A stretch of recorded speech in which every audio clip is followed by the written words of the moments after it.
Hello दोस्तों, आप सभी का एक नए वीडियो में स्वागत है। दोस्तों, जैसा कि आप सभी का डीएलएड फर्स्ट सेमेस्टर का जो एग्ज़ाम होने वाला है, आप सभी बहुत ज़्यादा चिंतित होंगे, लेकिन आप लोगों के लिए जो मैंने क्लासेस लाई हैं, आपकी पूरी चिंता खत्म होने वाली है, टेंशन खत्म होने वाली है। पहला वीडियो अगर आप लोगों ने हमारा नहीं देखा होगा तो आप सभी देख लीजिएगा। हम प्रीवियस ईयर के जितने भी प्रश्न हैं, पूरे प्रश्नों को करा रहे हैं और उससे रिलेटेड क्या प्रश्न आपके बन सकते हैं, पूरे चीज की एनालिसिस भी हम आपको कर रहे हैं। और हर बार की तरह इस बार भी मैं पूरे दावे के साथ कह रहा हूं कि अगर आपके 18 प्रश्न आ रहे हैं तो उसमें 15 प्रश्न आपके इसी वीडियो से आएंगे। ये पेपर आउट वीडियो रहेगा। चलिए, आज के हमारे प्रश्न हैं। प्रश्न आज का है दोस्तों कि किसी गांव में पुरुषों की जनसंख्या 6xy 5y² - 8z है। महिलाओं की संख्या 2x + xy - 2y है। ज्ञात कीजिए कि पुरुषों की संख्या महिलाओं की संख्या से कितनी अधिक है। इसको देख करके आप लोगों को बहुत ज्यादा विचलित नहीं होना है। आप सपोज मान लीजिए कि किसी गांव में पुरुषों की जो जनसंख्या है, मैंने मान लिया कि 97 है, और महिलाओं की संख्या मैंने मान लिया कि 68 है। तो अब जरा आप बताइए कि ये जो पुरुषों की जनसंख्या है, ये महिलाओं की जनसंख्या से कितना अधिक है। तो आप बोलेंगे कि अगर हम 97 में से इस 68 को घटा दें तो हमारा पुरुषों की जनसंख्या पता चल जाए कितना अधिक है। तो वही बात यहां पर है कि पुरुषों की जनसंख्या कितना है दोस्त। पुरुषों की संख्या कितना है, 6xy + 5y² - 8z। महिलाओं की जनसंख्या कितनी है, 2x + xy - 2y, इतना है। अब कह रहा है ज्ञात कीजिए कि पुरुषों की संख्या महिलाओं की संख्या से कितनी अधिक है। तो हम लिखेंगे पुरुषों की जनसंख्या, पुरुषों की अधिक जनसंख्या, अधिक संख्या किससे, महिलाओं से। तो हम क्या करेंगे, पुरुष की जनसंख्या में से, पुरुषों की संख्या में से हम क्या करेंगे, महिलाओं की संख्या को क्या करेंगे, घटा देंगे। ठीक है। अब यहां से पुरुषों की संख्या कितना दिया है, 6xy। यहां देखिए 6xy + 5y² - 8z, ये हो गया।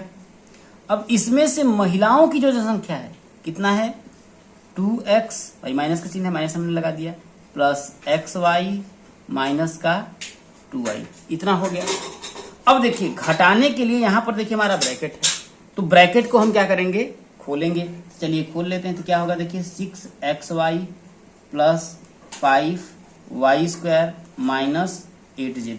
यहां पर कुछ का चिन्ह नहीं है, मैंने मान लिया कि ये प्लस है। तो हमने आप लोगों को बताया था कि प्लस और माइनस का जब गुणा करते हैं तो माइनस आता है, माइनस में प्लस का गुणा करते हैं तब पर भी माइनस आता है, माइनस में माइनस का गुणा करते हैं तो प्लस आता है, अब प्लस में अगर हम प्लस का गुणा करते हैं तो प्लस आता है।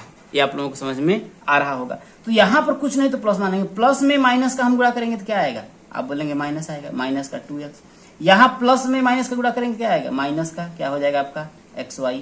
यहां पर माइनस और माइनस का गुणा करेंगे तो यहां माइनस में माइनस का गुणा, माइनस का गुणा करेंगे क्या आएगा आपका, प्लस हो जाएगा, प्लस क्या हो जाएगा आपका 2y। केवल आप लोगों को जोड़ घटा देना है। अब यहां पर ध्यान देना है, आपको ध्यान देना है कि देखिए चर में, देखिए इस चर के साथ x और y है, तो इसी के जैसा आपको इसमें ढूंढना है। अगर कहीं पर रहेगा तभी तो जुड़ेगा और घटेगा। जैसे अगर मेरे पास, मैं कह दूं कि मेरे पास $8 रुपए हैं और 2 रुपए हैं, 2 रुपया है, तो क्या आप इसको दोनों को जोड़ेंगे तो क्या जोड़ करके बताएंगे, क्या बोल देंगे, क्या $10 रुपए हो गए या 8 2 10 रुपए हो गए, नहीं हुए ना। तो समान ही राशियां आपस में जुड़ती हैं या फिर घटती हैं। ये बातें समझ में आई। तो दोस्त यहां पर ध्यान रखिएगा, x के पावर कितना है 1, यहां y के पावर कितना है 1। तो यहां पर आपको भी ढूंढना है कि x के पावर 1 हो और y के पावर 1 हो, तभी वो या तो जुड़ेगा या तो फिर वो घटेगा। एकदम इसी के जैसा। तो एक्स वाई है, अब यहाँ पे देखिए यहाँ वाई स्क्वायर है, तो ये तो जुड़ेगा घटेगा नहीं। यहाँ पर जेड है, ये भी नहीं जुड़ेगा घटेगा। यहाँ पर एक्स है, वाई नहीं है, तो ये भी जुड़ेगा नहीं घटेगा। लेकिन यहाँ पर देखिए आपका एक्स वाई है ना, तो इसके आगे कुछ नहीं, तो हम एक तो मान ही सकते हैं, है कि नहीं है, मान ही सकते हैं, है कि नहीं। तो आप ध्यान रखिए कि इस एक्स वाई को ऐसे समझिए कि आपके पास रुपया है। ऐसे देखिए 6 एक्स वाई मान लीजिए रुपया, यहाँ पर 1 एक्स वाई मान लीजिए रुपया, तो 6 रुपए में से अगर मैं 1 रुपए को घटाऊंगा तो कितना आएगा। जैसे अगर मैंने लिखा कि 6 रुपया माइनस का 1 रुपया, तो रुपया तो सेम का सेम रहता है, घटता तो 6 में से, भाई अचर में से ही अचर तो घटेगा, तो 6 में से 1 घटाएंगे तो कितना आएगा आपका 5। लेकिन यहाँ पर रुपया था तो मैंने यहाँ पर 5 रुपया लिख दूंगा। लेकिन यहाँ पर रुपया की जगह क्या है, एक्स वाई है, यहाँ पर भी एक्स वाई है, तो मैं लिख दूंगा एक्स वाई। यहां तक आप लोगों को कोई दिक्कत नहीं होगा, ठीक है। अब मैं आगे बढ़ता हूं, देखिए अब देखिए यहाँ पर y के पावर 2 है, तो यहां पर भी आपको ढूंढना है कि इसमें कहीं पर भी y की पावर 2 है, y की पावर 2 है, तो आप बोलेंगे नहीं है, तो इसको सेम का हम क्या करेंगे, सेम उतार देंगे। अब यहाँ पर देखिए 8 के साथ z है, तो यहाँ पर 8 के साथ z कहीं और आपको दिख रहा है, आप बोलेंगे कहीं नहीं दिख रहा है, तो माइनस का 8z है, तो सेम का सेम उतार देंगे। यहाँ देखिए माइनस का 2x है, तो x के साथ यहाँ पर देखिए सिर्फ x होना चाहिए चर के साथ, कहीं पर भी आपको दिख रहा है, आप बोलेंगे कहीं नहीं दिख रहा है, तो हम क्या करेंगे, उसको भी उतार देंगे, तो 2x हो जाएगा। अब इसके बाद ये तो इसके साथ मैंने कर लिया, यहाँ पर बचा प्लस का 2y, यहाँ पर हो जाएगा 2y, और यही जो होगा पुरुषों की जो जनसंख्या होगी महिलाओं की जनसंख्या से अधिक होगी, यही आप लोगों का आंसर हो जाएगा। उम्मीद है आप लोगों को समझ में आ रहा होगा। अब अगला क्वेश्चन देखिए क्या कह रहा है कि दशमलव संख्या 51.3, 510.03, 5100.003, 50,001.0003 को जोड़िए। कैसे जोड़ेंगे, ध्यान रखिएगा, दशमलव का यहाँ पर आप लोगों को बहुत अच्छे तरीके से ध्यान देना है। यहाँ पर जो दशमलव जिसमें है, दशमलव को दशमलव के नीचे, जैसे मैंने यहाँ पर लिखा ना 51.3, तो इसके नीचे सेम का सेम हम लिख देंगे। अब ये जो दशमलव है ना, उसके ठीक नीचे दशमलव लिखना है।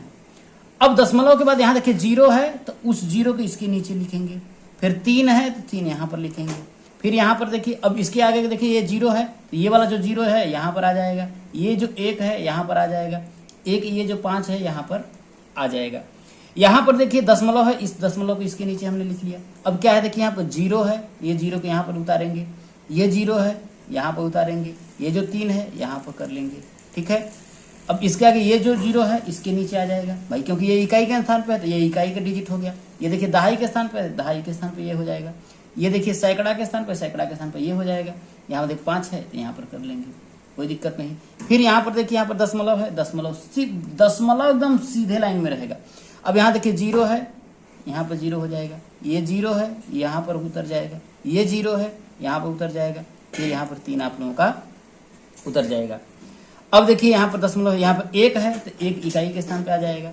ये देखिए 0 है यहाँ पर आपका आ जाएगा, ये जो 0 है यहाँ पर आ जाएगा, ये जो 0 है यहाँ पर आ जाएगा, ये जो 5 है आप लोगों का यहाँ पर आ जाएगा। अब आपको खाली जोड़ देना है। यहाँ पर कुछ नहीं है तो 0 लगा लीजिए। यहाँ पर देखिए इसके ऊपर कुछ नहीं है, 0 लगा लीजिए। इसके ऊपर कुछ नहीं है, 0 लगा लीजिए। इसके ऊपर कुछ नहीं, 0 लगा लीजिए। इसके ऊपर कुछ नहीं, 0 लगा लीजिए। इसके ऊपर कुछ नहीं, 0 लगा लीजिए। यहाँ पर कुछ नहीं, 0 लगा लीजिए। यहाँ पर कुछ नहीं, 0 लगा लीजिए, क्योंकि इसके मान में कोई परिवर्तन इसके लगाने से नहीं होगा और आप अच्छे तरीके से जोड़ पाएंगे। बस आप लोगों को जोड़ देना है। यहाँ से जोड़ेंगे, देखिए 3 यहाँ पर आपका 3 आ जाएगा, यहाँ पर आपका देखिए 3 आ जाएगा, यहाँ पर आपका देखिए 3 आ जाएगा, यहाँ पर देखिए पूरा 3 आ जाएगा। यहाँ देखिए दशमलव है, दशमलव के नीचे दशमलव करेंगे। 1 में 1 जोड़ेंगे कितना आएगा आपका 2 आएगा। यहाँ 5 में 1 जोड़ेंगे तो कितना आएगा आपका 6 आएगा। यहाँ 5 में 1 जोड़ेंगे आपका 6 आएगा। यहाँ पर क्या होगा आपका 5 आएगा। यहाँ पर क्या होगा आपका 5 आएगा। ये आपका आंसर हो जाएगा। एक बात का आप सदैव ध्यान रखिएगा, दशमलव के बाद कोई भी जो नंबर लिखा जाता है हमेशा बाएं साइड से लिखा जाता है। जैसे दशमलव के बाद देखिए हमने, जैसे यहाँ पर आपका था 0.3 था, तो यहाँ देखिए बाएं साइड से हम यहाँ पर लिखना स्टार्ट किए। यहाँ पर अगर मैंने इसको भी लिखा है तो देखिए 0 पहले लिखा है, इसके बाद 3 लिखा है। यहाँ पर जब मैंने लिखा है देखिए तो पहले 0, फिर ये वाला 0, फिर ये वाला 3। ध्यान रखिएगा। यहाँ पर देखिए यहाँ से पहले मैंने 0 को लिखा, फिर इस 0 को लिखा, फिर इस 0 को लिखा, इस 0 को लिखा।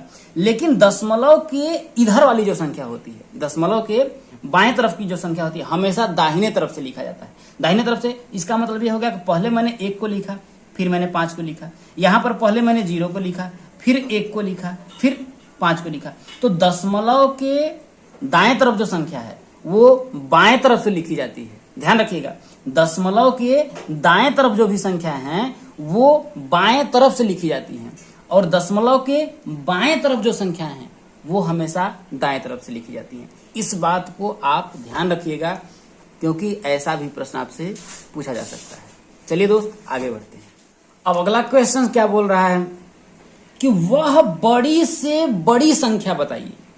ध्यान रखिएगा, अगर बड़ी से बड़ी संख्या जैसे ही आपसे बोलता है, आप तुरंत दिमाग में मौसा के चक्कर में पड़ जाइएगा कि यानी कि वो मौसा ही पूछ रहा है। लेकिन इसमें कंडीशन बताया है कि वह बड़ी से बड़ी संख्या बताइए जिसमें 49, 59 और 109 को भाग देने पर शेषफल क्रमशः 1, 3 और 5 बचे। इसको हम लोग कैसे सॉल्व करेंगे समझिएगा, क्योंकि ये ऐसा प्रश्न हर बार पूछा जाता है और इस बार भी आएगा। याद रखिएगा, आएगा, जोर देकर के मैं कह रहा हूं। क्या बोला कि वह बड़ी से बड़ी संख्या बताइए। अब उसने बड़ी से बड़ी संख्या बताया, पूछा, इसका मतलब हम मौसा निकालेंगे। कह रहा है कि 49, मतलब उस बड़ी से बड़ी जो संख्या आएगी उस संख्या से अगर मैं 49 में भाग दूं तो 1 शेषफल बचे, और उस बड़ी से बड़ी संख्या से अगर मैं 59 में भाग दूं तो 3 शेषफल बचे, और उसी संख्या से अगर मैं 109 को भाग दूं तो 5 शेषफल बचे।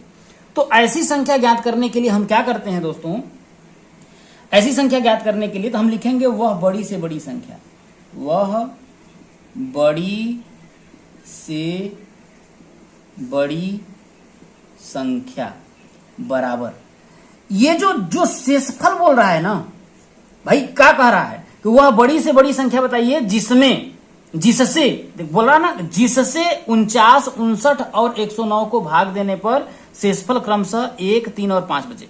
मतलब उस बड़ी से बड़ी संख्या से अगर मैं 49 को भाग दूं तो 1 शेषफल बचे।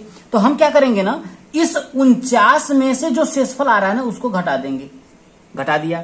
इसके बाद भाई उस बड़ी से बड़ी संख्या को 59 से जब मैं भाग दे रहा हूं तो मेरा शेषफल कितना आ रहा है, 3 बच रहा है ना, तो 3 को घटा देंगे। और उस बड़ी से बड़ी संख्या को अगर मैं 109 को भाग दे रहा हूं, उस बड़ी से बड़ी संख्या से अगर मैं 109 को भाग दे रहा हूं, मेरा 5 शेषफल आ रहा है ना, तो इतना आ गया। इसमें से घटाने के बाद इनका हम क्या करेंगे, जो संख्या आएगा उनका मौसा निकाल लेंगे। जब मौसा निकालेंगे, देखिए 49 में से घटाएंगे तो कितना आएगा आपका, 48 आएगा। 59 में से 3 घटाएंगे तो कितना आएगा आपका, 56 आएगा। और 109 में से 5 अगर मैं घटाऊंगा तो कितना आएगा, 104 आएगा। इसका हम क्या करेंगे, मौसा निकाल लेंगे। तो मौसा चाहे आप भाग विधि से निकाल लीजिए या चाहे गुणनखंड विधि से निकाल लीजिए। तो अगर मैं 56 को में अगर मैं 48 से भाग दूं, भाग विधि से मैं निकाल रहा हूं, तो कितनी बार भाग जाएगा, 48 एक कम 48, कितना आएगा मेरे दोस्त भाई, इसमें से कर देंगे तो आपका कितना आएगा, 8 आएगा, क्योंकि यहां पर हो जाएगा 16 हो जाएगा, 16 में से 8 जाएगा 8, यहां कट जाएगा। अब यहां पर आया तो मैंने कहता हूं, मैंने आपको बताया है कि इस 8 को सेम का सेम उतार देंगे। इसके बाद ये जो आपका भाजक था, अब यहां पर क्या आएगा, भाज्य की जगह पर आएगा 48। और ऐसी प्रक्रिया हम तब तक करेंगे जब तक कि ये पूर्णतः विभाजित ना हो जाता। तो 8 छके 48, ये कट गया, आप बोलेंगे हाँ कट गया। तो मौसा या तो 8 हो सकता है, मौसा 8 हो सकता है, लेकिन जो लास्ट अंतिम भाजक क्या है इसमें 8 है। तो इससे हम क्या करेंगे भाई, अब हम क्या करेंगे, 104 में भी हम भाग देंगे।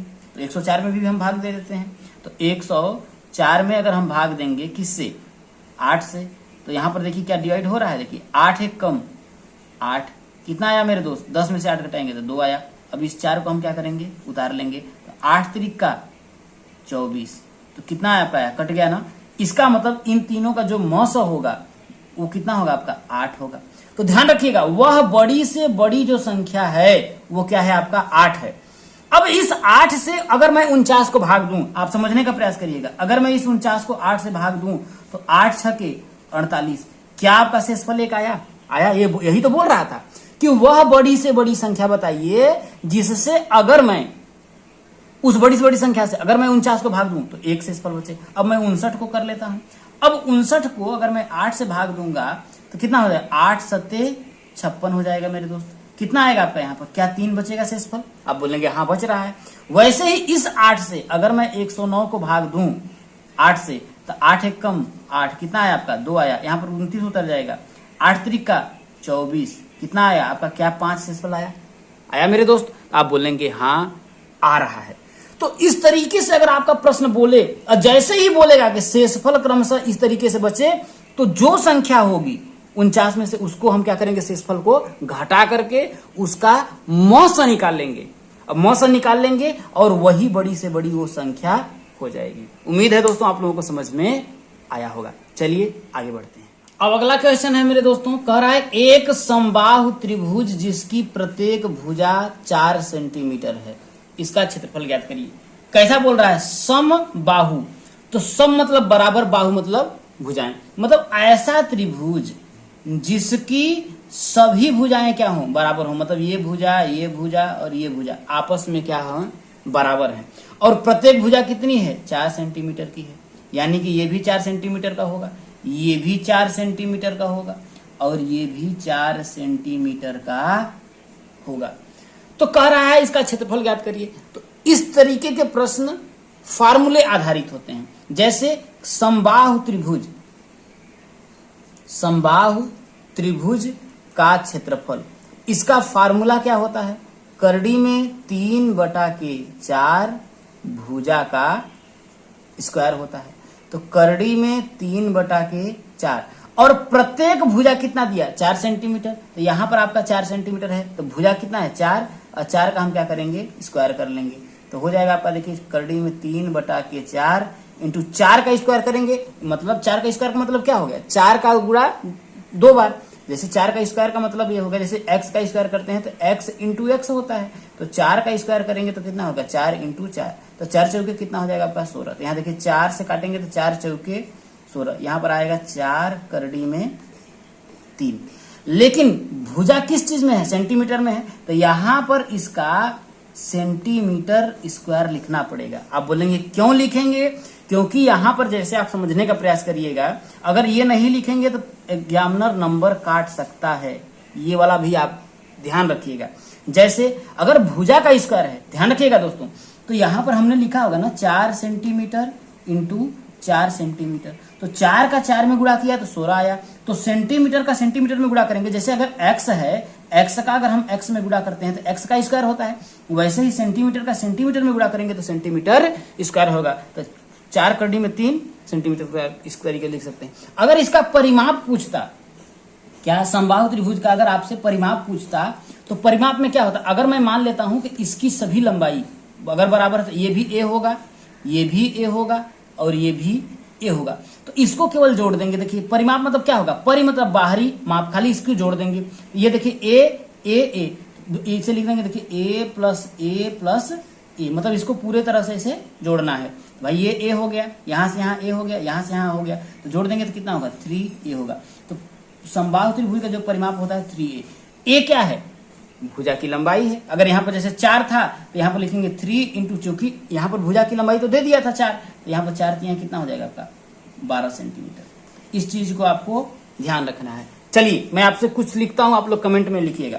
a प्लस बी का होल स्क्वायर का फॉर्मूला क्या होता है, और a माइनस बी का होल स्क्वायर का फॉर्मूला क्या होता है, a square minus B square का फॉर्मूला क्या होता है, और a cube plus B cube का फॉर्मूला क्या होता है, और a cube minus B cube का फॉर्मूला क्या होता है। इस सभी का फॉर्मूला आप लोगों को कमेंट करके बताना है। अब अगला क्वेश्चन क्या है मेरे दोस्त, कह रहा है एक वृत्त की परिधि 22 मीटर है, तो वृत्त का क्षेत्रफल ज्ञात करें। अब मैं क्या करता हूं, एक वृत्त बना लेता हूं, इस तरीके का वृत्त, ठीक है। अब वृत्त से रिलेटेड जितने भी कॉन्सेप्ट होते हैं मैं पूरा आप लोगों को बताने वाला हूं। भाई यहाँ पर केंद्र होता है, केंद्र से ये जो बिंदुपथ है उसके बीच की जो ये जो न्यूनतम दूरी होती है जिसे हम r बोलते हैं, r मतलब उसकी त्रिज्या होती है, ये क्या होती है उसकी त्रिज्या होती है, यहां पर आप ध्यान रखिएगा। और जो व्यास होता है वो 2r, कितना 2r मतलब 2 त्रिज्या के बराबर हो, क्योंकि देखिए यहां से अगर मैं यहां तक जोड़ दूं, मतलब वृत्त की सबसे बड़ी जीवा जो वृत्त के कहां से, केंद्र से होकर के जाती है, उसे हम वृत्त का व्यास बोलते हैं। तो यहां से अगर यहां तक की दूरी, अगर यहां पर r थी तो ये भी तो r हो जाएगा, और यहां से अगर यहां तक मैं पूरा जोड़ूंगा तो कितना होगा 2r होगा। और वृत्त की ये वाली जो होती है यहां से ये पूरा, इसे परिधि बोलते हैं। और परिधि जो होता है वो क्या होता है, वो 2 पाई आर होती है। वृत्त की परिधि क्या होती है, 2 पाई आर होती है। ध्यान रखिएगा, खुद से दोस्ती खुद से प्यार, वृत्त की परिधि 2 पाई आर। और अगर वृत्त का क्षेत्रफल, यहां से अगर हम बोले तो वृत्त का अगर हम क्षेत्रफल बोले तो क्षेत्रफल का फॉर्मूला होता है पाई आर स्क्वायर। ये परिधि 2 पाई आर क्यों होती है, क्षेत्रफल पाई आर स्क्वायर ही क्यों होता है, इसका पूरा डिटेल अगर आपको देखना है तो हमारे यूट्यूब चैनल पर पड़ा है, मैं आप लोगों को वहां पर आप लोग देख सकते हैं।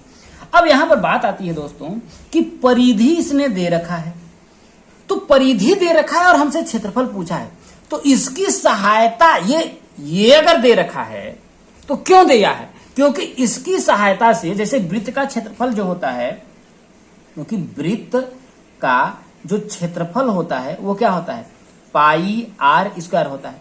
तो पाई का जो मान होता है, पाई का जो मान होता है यहाँ पर 22/7 होता है। लेकिन आर का मान तो हमको चाहिए ना, आप बोलेंगे हाँ बिल्कुल चाहिए। तो आर का मान कैसे पता करेंगे, इस परिधि की सहायता से, परिधि की सहायता से हम आर का मान पता करेंगे। तो परिधि 2 पाई आर होती है, तो यहाँ 2 पाई का मान कितना होता है, देखिए 22/7 इंटू आर, आर यहाँ पर। लेकिन यहाँ पर जो 2 पाई आर का मान हमको कितना दिया है, 22 दिया है। यहाँ पर तो उसने दिया है, दे रखा है ना, बोला ना कि वृत्त की परिधि 22 मीटर है, तो परिधि फॉर्मूला 2 पाई आर। तो यहां से हम आर का मान निकालेंगे, देखिए यहां से 22 से आपका 22 कट गया, तो यहां से अगर आर बराबर अगर हम करेंगे तो यहां पर देखिए ये 7 जो है हर में है, तो बराबर की इधर जाएगा तो अंश में चला जाएगा, देखिए 7, और ये 2 अंश में यहाँ पर आ जाएगा, 7/2 आएगा। तो यहाँ पर क्षेत्रफल निकालेंगे तो यहाँ देखिए 22/, पाई का मान तो 22/7 होता है, आर का मान कितना है 7/2, यहाँ हो जाएगा 7/2 का होल स्क्वायर, तो बराबर हो जाएगा देखिए 22/7। यहाँ देखिए होल स्क्वायर है तो 7 का स्क्वायर करेंगे, क्योंकि हम जानते हैं ना a/b के पावर n बराबर a के पावर भी n होता है और b के पावर भी n होता है। ध्यान दीजिएगा ये, तो a के पावर n मतलब यहाँ पर देखिए a/b हो गया, के पावर n माने 2 आ गया, तो 7 का भी स्क्वायर होगा, 7 का स्क्वायर कितना होगा आपका 49 हो जाएगा। यहाँ पर आपका देखिए, या फिर आपको ऐसे नहीं लिखना है तो 7 × 7 लिख लीजिए, 7 × 7। यहाँ पर 2 का भी स्क्वायर होगा, क्योंकि b के पावर n होगा, 2 का स्क्वायर, तो यहाँ पर लिखेंगे 2 × 2। तो ये देखिए 2 से अगर इसको काटेंगे तो यहाँ पर आपका 11 हो जाएगा, यहाँ 7 से आपका ये 7 कट जाएगा, तो बचा कितना आपका, देखिए यहाँ पर अगर यहाँ से आप देखेंगे तो 11 का 7 में गुणा करेंगे तो 11 7 कितना आ जाएगा आपका 77 हो जाएगा, और नीचे क्या बचेगा आपका 2। ध्यान रखिएगा, ये जो मीटर में दिया था, ये जो मीटर में दिया था, तो यहाँ से त्रिज्या आपका मीटर में आया, तो चूंकि यहाँ पर देखिए अगर मैं मीटर में गुणा किया तो मीटर यहाँ पर क्या हो जाएगा आपका स्क्वायर हो जाएगा। ये बातें आप समझ पा रहे होंगे क्यों होगा, क्योंकि 7/2 जो है, 7/2 अगर मीटर है तो 7/2 × 7/2 किया, तो यहाँ पर भी मीटर था और यहाँ पर भी मीटर था, तो जिस तरीके से इसका गुणा करें तो मीटर का मीटर में गुणा करेंगे तो मीटर स्क्वायर हो जाएगा। तो उम्मीद है आप लोगों को समझ में आ गया। अगला क्वेश्चन है दोस्तों, ध्यान रखिएगा, इस तरीके का अगर आपसे प्रश्न आ गया तो ये सब आपको फोकट का नंबर देता है।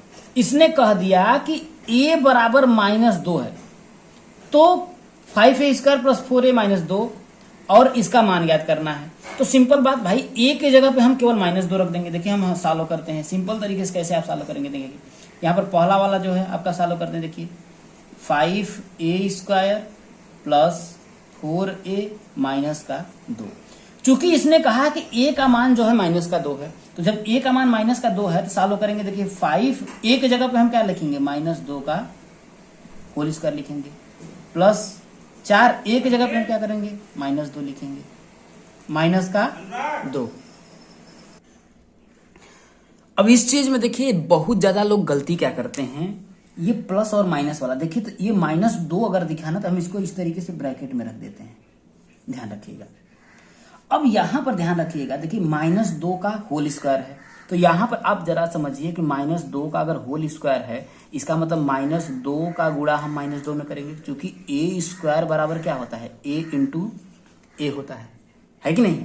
तो यहाँ पर -2 का स्क्वायर था, तो यहाँ -2 गुणे -2 करेंगे। तो अब जरा आप समझिएगा कि अगर माइनस का माइनस में गुणा करेंगे तो आपका क्या हो जाएगा, आप ही बताइए क्या होगा।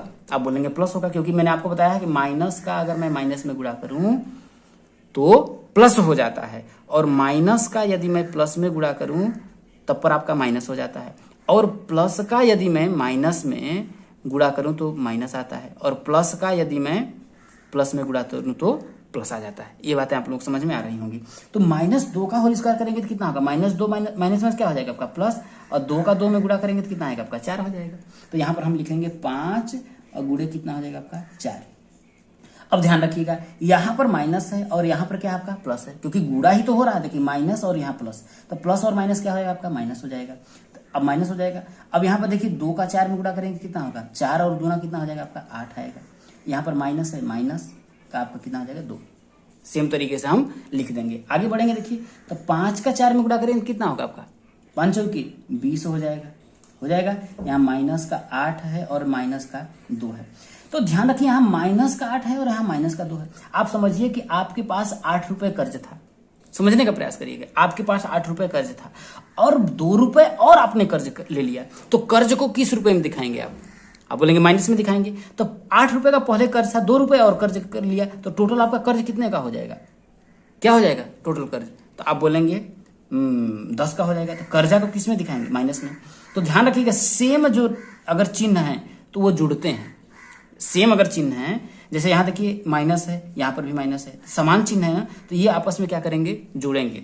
और विपरीत चिन्ह होंगे, जैसे प्लस है और यहाँ पर जैसे मैंने कहा कि 8 और माइनस का 2 है, तो विपरीत चिन्ह जो होंगे हमेशा क्या करेंगे घटेंगे। जैसे 8 में से मैं 2 को क्या करूंगा घटा दूंगा, इस बात को ध्यान रखिएगा।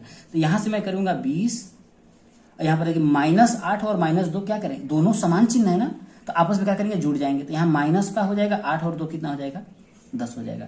अब देखिए 20 में से अगर देखिए यहाँ पर कुछ नहीं तो इसके आगे प्लस माना जाएगा। तो अब 20 में से मैं 10 को घटाऊंगा तो कितना आपका आएगा, आप बोलेंगे 10 आएगा, है कि नहीं है, 10 आ जाएगा। और यही आपका क्या हो जाएगा, आपका आंसर हो जाएगा। ये मैंने क्या किया, पहले वाले का आंसर आप लोगों का निकाला है। वैसे ही हम क्या करेंगे, दूसरे वाले का भी आंसर निकालेंगे।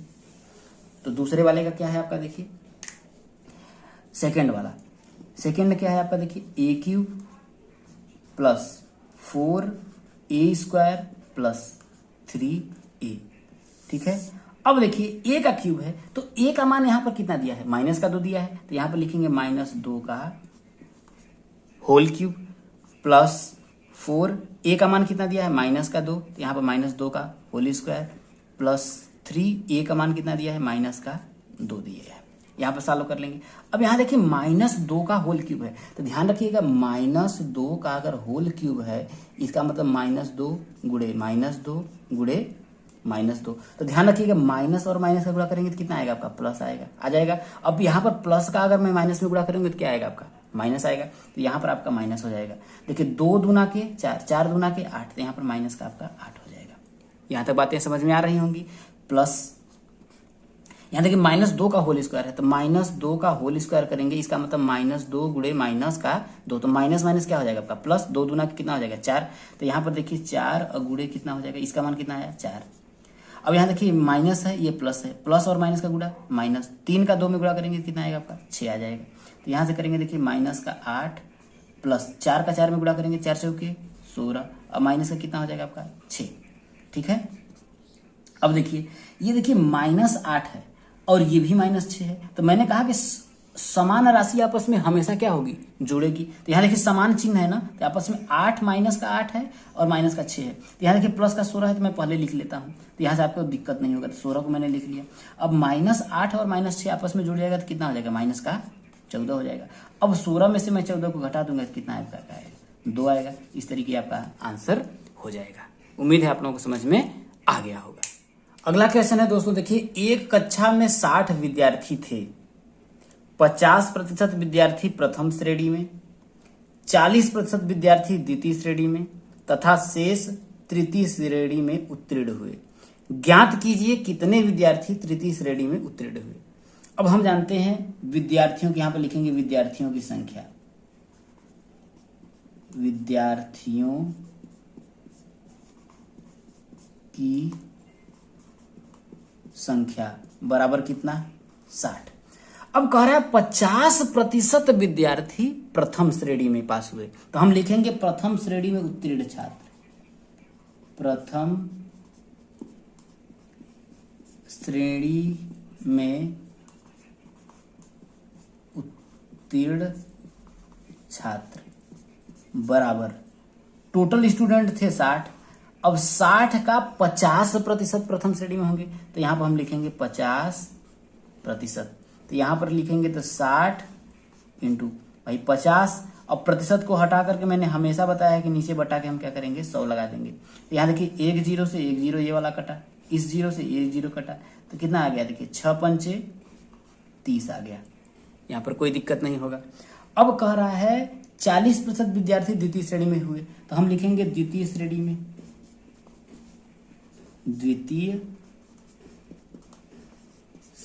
में उत्तीर्ण छात्र, तो कितना होगा देखिए ये टोटल कितने थे 60 का कितने प्रतिशत 40%। यहाँ पर हम लिखेंगे देखिए 40, यहाँ पर प्रतिशत हो जाएगा, तो यहाँ हो जाएगा देखिए 60 इंटू 40 का कितना हो जाएगा देखिए 40, अब बटा कितना हो जाएगा आपका 100 हो जाएगा। एक जीरो से एक जीरो कटा, एक जीरो से एक जीरो कट गया, तो कितना आपका आएगा देखिए 6 चौके कितना हो जाएगा आपका 6 चौके कितना हो जाएगा आपका 24 हो जाएगा। अब ध्यान रखिएगा टोटल स्टूडेंट आपके 60 थे, जिसमें से 30 जो छात्र हुए प्रथम श्रेणी में उत्तीर्ण हुए, 24 जो छात्र थे द्वितीय श्रेणी में उत्तीर्ण हुए। अब इन दोनों को अगर हम जोड़ लेंगे, इसके बाद जो शेष छात्र बचेंगे वही तो तृतीय श्रेणी में उत्तीर्ण होंगे ना। तो हम लिखेंगे यहां पर देखिए कि तृतीय श्रेणी में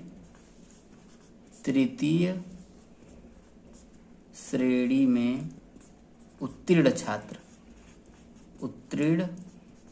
छात्र बराबर हम लिखेंगे कुल छात्र माइनस प्रथम श्रेणी और द्वितीय श्रेणी में, माइनस में हम क्या करेंगे प्रथम श्रेणी और यहां देखिए द्वितीय श्रेणी, मतलब प्रथम श्रेणी में उत्तीर्ण छात्रों की संख्या और प्लस द्वितीय श्रेणी में उत्तीर्ण छात्रों की संख्या हम घटा देंगे। तो कुल छात्र कितने थे आपके 60 थे, माइनस प्रथम श्रेणी में कितने उत्तीर्ण हुए 30 हुए, द्वितीय श्रेणी में कितने उत्तीर्ण हुए 24 हुए। इनको आप जोड़ लीजिए तो हो जाएगा 60 और माइनस 30 में 24 जोड़ेंगे तो कितना होगा देखिए 54 हो जाएगा। यानी कि कितने आपके आएंगे 60 में से अगर मैं 54 को घटा दूं तो कितना आपका आएगा देखिए 6 जो छात्र थे वो क्या हुआ 6 जो छात्र थे वो आपके तृतीय श्रेणी में उत्तीर्ण हुए। पहला तरीका ये हो गया। अगर आप दूसरे तरीके से देखें दोस्तों, ठीक है ना, दूसरे तरीके से भी मैं आपको इसको समझा देता हूं, आप समझ सकते हैं। ठीक है, आप जरा समझने का प्रयास करिएगा दोस्तों। हमेशा हर कुछ, जैसे अगर ये 60 स्टूडेंट हैं तो ये अपने आप में कितने हैं 100%। हमने बताया कि हर चीजें हमेशा 100% होती हैं, तो ये 60 अपने आप में 100% है। अब इसी में से बोल रहा है 50%। अब आप समझने का प्रयास करिए कि 50% जो छात्र थे वो क्या हुए प्रथम श्रेणी में हुए, 40% द्वितीय श्रेणी में हो गए, 40% द्वितीय हो गए। तो प्रथम और द्वितीय मिलाकर के टोटल कितने परसेंट छात्र पास हुए, तो आप बोलेंगे कि 90%। कितने परसेंट 90%। समझने का प्रयास करिएगा कि प्रथम श्रेणी में अगर 50 हो गए और द्वितीय श्रेणी में 40 हो गए तो टोटल कितने परसेंट पास हुए, आप बोलेंगे 90% पास हुए। जब 90% पास हुए तो हमेशा कितने परसेंट छात्र होते हैं 100%, तो कितने परसेंट शेष बचे, आप बोलेंगे 10% शेष बचे। तो हम ऐसे लिख सकते हैं ना कि तृतीय श्रेणी में उत्तीर्ण छात्र बराबर 60 का आप क्या करेंगे भाई 90% तो पास हो गए भाई, टोटल इन 90%, तो बचे कितना से 10%। यहाँ 10 बटा कितना हो जाएगा आपका 100 हो जाएगा, 2 शून्य से 2 शून्य कट गया यानी कि 6 आ जाएगा। ठीक है ना, लेकिन आपको पहले वाला ही मेथड लगाना है। ठीक है ना, अगर ये वाला आप मेथड लगाएंगे ना तो आपको दिक्कत हो सकती है। ठीक है ना, लेकिन इससे भी आपको नंबर मिलेगा, बस आपको डिटेल में लिखना है।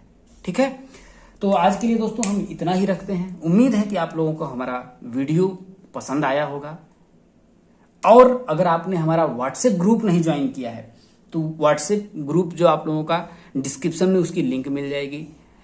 ठीक है, और आप लोगों को वीडियो कैसा लगा कमेंट करके बताइएगा। अगर हमारे चैनल पर नहीं हुआ सब्सक्राइब करिएगा, हमें दोस्तों सपोर्ट करिए। यकीन करिए दोस्तों, आप लोगों को मैथ अगर नहीं आता है, जोड़ भी नहीं आता है, हम आपको सिखाएंगे। मेरा दावा है, पूरा भरोसा है कि आप लोगों को आएगा। मिलेंगे दोस्तों अगले वीडियो में। जय हिंद।